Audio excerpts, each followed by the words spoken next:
Hey everybody, it's Jason Blaha here, and a lot of people have asked since I started this Fake Natty series, they've become very negative and they've asked me the question, why do I care? Why do I give a fuck? Why does it matter? This is all just hater stuff. All the people who talk about fake natties are just lazy haters. And absolutely nothing could be further from the truth. In fact, that very attitude is the problem that we have. That is actually one of the most destructive attitudes that is causing body image disorders, eating disorders, leading to young men using steroids who probably shouldn't be using steroids, and just young men in general, self-esteem and sense of self-worth being insulted and destroyed because of this industry and its bullshit of propping up fake natties and marketing fake natties over and over and over and over to sell products, to sell workout programs, to sell supplements. And I had a young man I bumped into at the gym yesterday who had saw my stuff with Mike O'Hearn, and he thanked me for it because he was insulted. He's been busting his ass for a year. The guy looked good, looks like he lifted. He's been training like 5 days a week, busting his ass, dieting strict for the last year trying to get into shape. And when he sees these guys say that, well, if they don't look like them, then they're just lazy, he was personally really insulted, and it really bothered him, and it was a major slap in the face because this is someone who has been busting his ass as hard as he can because he really wants to improve himself. He's actually working at it. And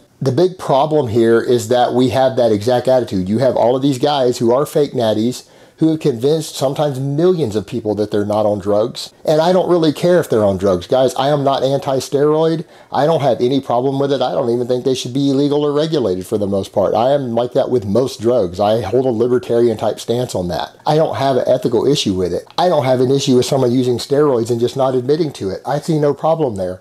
I have a problem with the blatant marketing of a lie and the destructive end of it, because what ends up happening, you have these young men who just wanted to get into shape. You see millions of young men join the gym to either get stronger, to be healthier, or to just improve their look for their self-esteem. They get sucked into this community and they get fed the standard of expectation of the fitness world, not the standards and expectations of the rest of the population. They could look like the top 1% physique-wise of the general population and still be considered looking like hammered dog shit by our community. And they're fed this false image that is only obtainable with drugs and generally combined with pretty decent genetics. So the average Joe won't even meet the standards of the community due to his genetics, even if he goes on drugs. And these guys are then told by a lot of these guys, well, if they don't obtain this result, then they're just lazy. They're not working hard.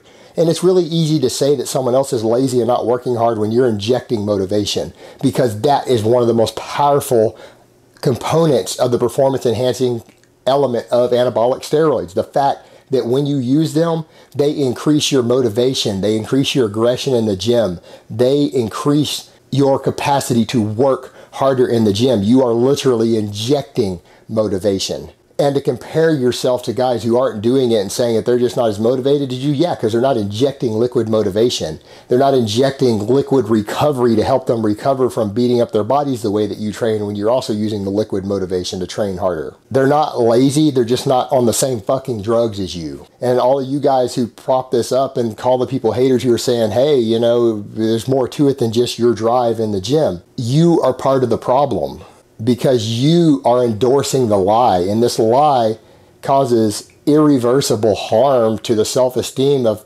millions of young men who just wanted to fucking get into shape. That's all they wanted. They joined a gym, they joined forums, they go to YouTube because they just want advice on how to get into shape. And instead they end up being fed all false expectations. Their own motivation and hard work is then belittled and marginalized instead of being propped up. And we used to have a lifting community out there 20 plus years ago.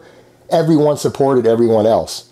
Before the internet hit and all this fake natty bullshit hit the internet, everyone supported everyone else. Anyone who saw anyone else in the gym working hard, all the other guys, the older lifters, took them under their wing and they treated them like a brother and they respected them for their hard work. Even if their results weren't spectacular, they weren't even getting steroid-like results because they weren't on steroids, they were still respected for putting in their effort. We don't have that anymore. Now, it's like a bunch of little whiny bitches. It's exactly what our community is, and everyone belittles everyone else's results and hard work and acts like anyone who doesn't achieve the pinnacle of perfection through genetics and drugs is complete shit. And it's absolutely disgusting, and that is what this fake natty community has created. That is what the fitness industry on the internet has created, and it's fucking disgusting.